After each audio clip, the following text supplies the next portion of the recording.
हमारा मोबाइल भी पहले जब कर लिया गया था, उसके बाद बहुत ही बुरी तरीके से प्रताड़ित किया।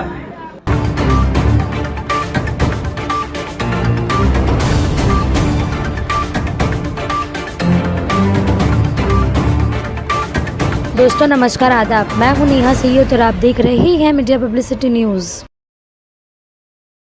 शहर के अंडोफिल पुलिस थाने के वरिष्ठ पुलिस निरीक्षक नासिर कुलकर्णी के द्वारा वकीलों से बेदर्दी से मारपीट किए जाने का आरोप लगा है, जिसमें एक महिला वकील शामिल है। वकीलों के नाम हरकेश शर्मा और साधना जाधव बताया गया है। शर्मा अंडोफिल में लीगल कंसल्टेंसी के साथ साथ आसपास के परिसर में सामाजिक कार्यों को अंजाम देते हैं। साधना उनके साथ इस कंसल्टेंसी में काम करती है। हालांकि घटना की खबर मिलते ही आनन फानन में वरिष्ठ पुलिस निरीक्षक नासिर कुलकर्णी का तबादला कर दिया गया है, पर वकीलों का रोष पुलिस प्रशासन के प्रति अब भी व्याप्त है। घायल वकीलों से अस्पताल में मुलाकात कर स्थानीय भाजपा विधायक तमिल सेल्वन ने कार्रवाई का भरोसा जताया है। सीएम साहब को डिप्टी सीएम साहब को बोल के ट्रांसफर करा दिया। आज ऑर्डर आ रहा है, सुनो उनको ऊपर कार्रवाई हो रहा है।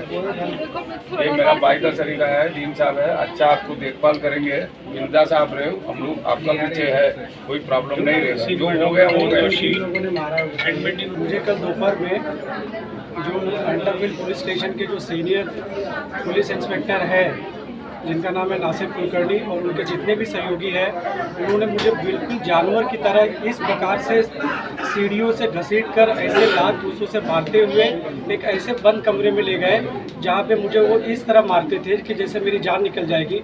मैं उनको दुआई देता रहता था कि नहीं, मुझे आप क्यों मार रहे हैं।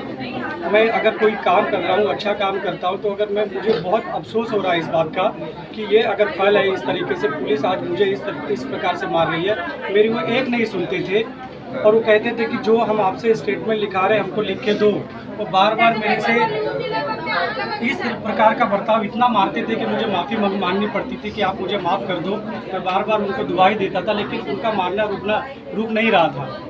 फिर उन्होंने 6 बजे तक इस प्रकार का प्रताड़ना, मारना, ये सब चीज़ जारी रखा। उसके बाद में 6 बजे झूठ मूठ का उनके जो 2-4 जो पुलिस ऑफिसर थे, उनके साथ मेरे को मेडिकल के बहाने कि तुम जाके सिर्फ मेडिकल के लिए बोलो कि यहाँ पर सर दर्द कर रहा है, वो भी एक साजिश के तहत, ताकि उनके ऊपर कोई कार्रवाई नहीं हो सके।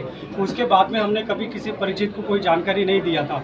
जब हम वहाँ पर पहुँचे, हमारा मोबाइल भी पहले जब्त कर लिया गया था। 6-6:30 बजे के पास जब हमारे पास मोबाइल मिला तो मुझे डर था कि कहीं ये मेरी जान न ले ले। इस प्रकार का ब्रूटली मार रहे थे, ऐसा जान मार रहे थे कि मैं इतना डरा हुआ था कि मैंने डर में आके मैंने कुछ ग्रुप में मैसेजेस कर दिए कि कोई भाई लोग हैं, वो आइए मेरी जान बचाइए। इस प्रकार का मैं कभी भी मर सकता था। उसके बाद में उन्होंने मुझे बहुत ही बुरी तरीके से इस प्रकार प्रताड़ित किया। साधना मैडम का लेके कि इस तरीके से कि आप ये कंप्लेंट वापस ले लीजिए या इस तरीके से कर दीजिए, नहीं तो आपके ऊपर कार्रवाई होगा। मैं इतना बड़ा पुलिस ऑफिसर हूँ, 2 जो गर्दुले लोग को बोल दूंगा तो आपको मर्डर कर देंगे, हमारा कोई कुछ बिगाड़ नहीं पाएगा। 353 का ऐसा सेक्शन लगा देंगे, आपका पूरा करियर ख़राब हो जाएगा। इसके बाद में अगर आपका बार काउंसिल में आपका रिपोर्ट कर देंगे, आपका पूरा ज़िंदगी ख़राब कर देंगे और तुम क्या कर लोगे, कुछ नहीं कर पाओगे। हमारा वो इस तरीके से कमरे के अंदर मारते थे जहाँ कोई CCTV नहीं था, कुछ नहीं था, कि वहाँ पर जो वो मनवाना चाहते थे वो मुझे मान लेते थे। यहाँ पर कि कितने बार उन्होंने मेरे से ये जो कपड़े भी निकलवाए, उन्होंने मुझे गंदे गंदे शब्द एक इस तरीके से ये किया कि मुझे लग रहा था कि एक मेल आदमी होते हुए, एक वकील आदमी होते हुए, अगर मैं इतना असहाय हूँ तो एक आम आदमी किस प्रकार होगा, कैसे वो जिएगा, कैसे क्या करेगा, किसकी शिकायत और किसके पास लेकर जाएगा। आज भी हमारे खिलाफ ही इस प्रकार की साजिश की जा रही है। हम यही मांग करते हैं कि प्रॉपर इसका एक ऐसा इन्वेस्टिगेशन होना चाहिए जिससे पूरा सच बाहर आ जाए कि आखिर हमको इस प्रकार मारा क्यों गया। हमारा कारण क्या था, इसके पीछे कौन है, क्या है। सीनियर इंस्पेक्टर अगर किसी लेडीज़ को मार के, अगर वो क्या उनको डराना चाहते हैं, हमारे को अगर फ्रैक्चर है, मैं मर सकता था, मुझे इस तरह मारते थे हर बार पे, मेरे को डर लगता था। रात के 12:30 बजे तक मुझे छोड़ा गया।